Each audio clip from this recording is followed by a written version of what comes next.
नमस्कार दोस्तों, मैं रेखा अपने YouTube चैनल भक्ति ज्ञान सागर में आप सभी का फिर से एक बार हार्दिक स्वागत करती हूँ। आज का सुविचार, समय का सही उपयोग ही सफलता की असली कुंजी है। और आज हम सुनेंगे कार्तिक महात्म्य का 29वां अध्याय।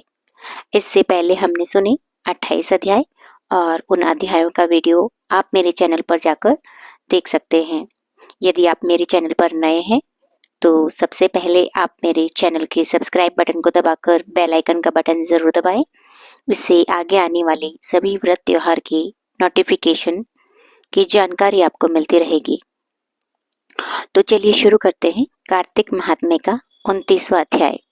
राजा प्रतु ने कहा, हे नारद जी, आपने कृष्णा और वेणी नदी के तट पर बनी और कैलाश ने जिस प्रकार मुक्ति पाई, इस सारी कथा हमको सुनाई है। मैंने भली प्रकार सुनी है। देवऋषि, यह कार्य उन दोनों नदियों के प्रभाव से हुआ था या इस क्षेत्र के प्रभाव से हुआ था?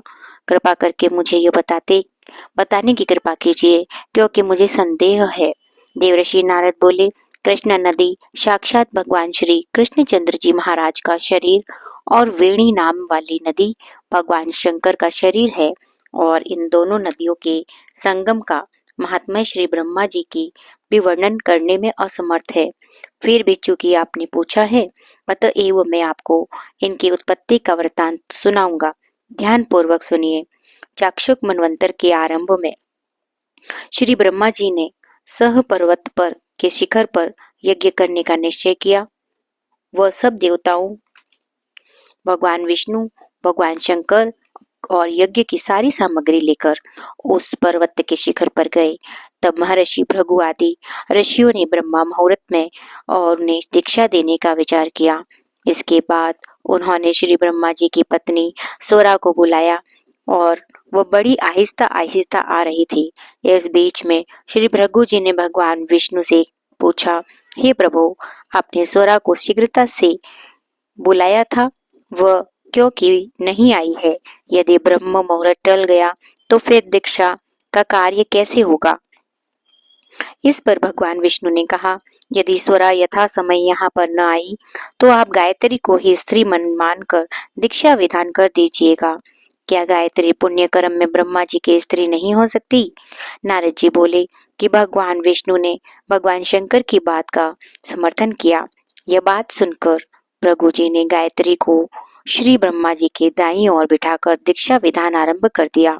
ऋषि मंडल गायत्री को दीक्षा दे ही रहा था कि इतने में स्वरा भी यज्ञ मंडप में आ पहुंची।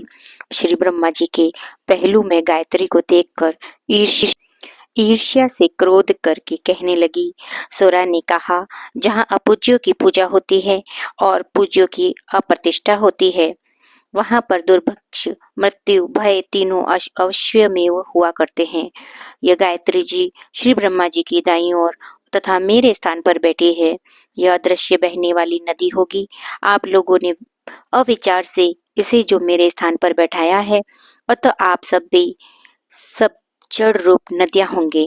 नारद जी ने महाराजा पृथु से कहा, हे राजन, इस प्रकार स्वरा के शाप सुनकर गायत्री मारे क्रोध के लाल बबूका होकर अपने होंठ काटने लगी। देवताओं के मना करने पर भी उसने उठकर स्वरा को श्राप दे डाला।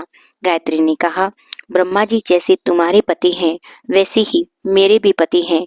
तुमने व्यर्थ ही श्राप दिया है, अतएव तुम भी नदी हो जाओ। नारद जी ने कहा, तब तो देवताओं में खलबली सी मच गई। वह सोरा को दंडवत प्रणाम करके कहने लगे, हे देवी, तुमने जो ब्रह्मा आदि सब देवताओं को श्राप दिया है, इससे यदि हम सब जड़ रूप नदियां हो जाएंगे तो फिर निश्चय ही यह तीनों लोक नष्ट हो जाएंगे, क्योंकि यह श्राप तुमने बिना विचारे दिया है, अतएव तुम इसको वापस ले लो। सोरा ने कहा, हे देवतागण, चूंकि आपने यज्ञ के आरंभ में गणेश पूजन नहीं किया है, इसीलिए यह विघ्न उपस्थित हो गया है। मेरा यह श्राप कभी खाली नहीं जा सकता। इसीलिए आप सब अपने अपने अंशों से जड़ीभूत होकर अश्वमेव नदियां बनोगे।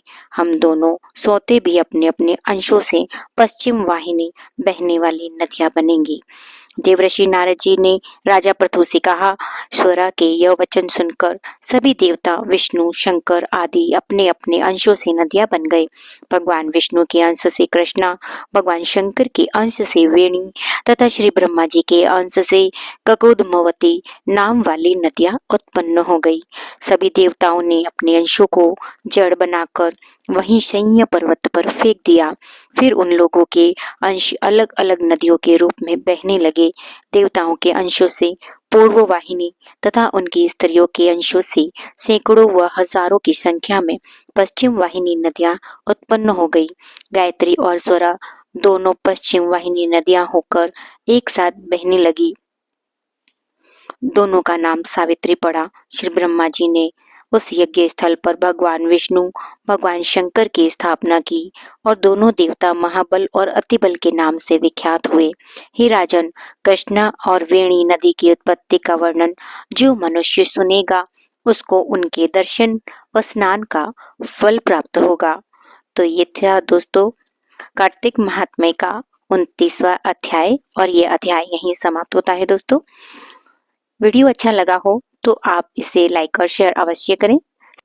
मिलते हैं हमारे अगले वीडियो में अगले अध्याय के साथ। आपका दिन शुभ और मंगलमय हो, इसी कामना के साथ जय श्री राधे कृष्णा।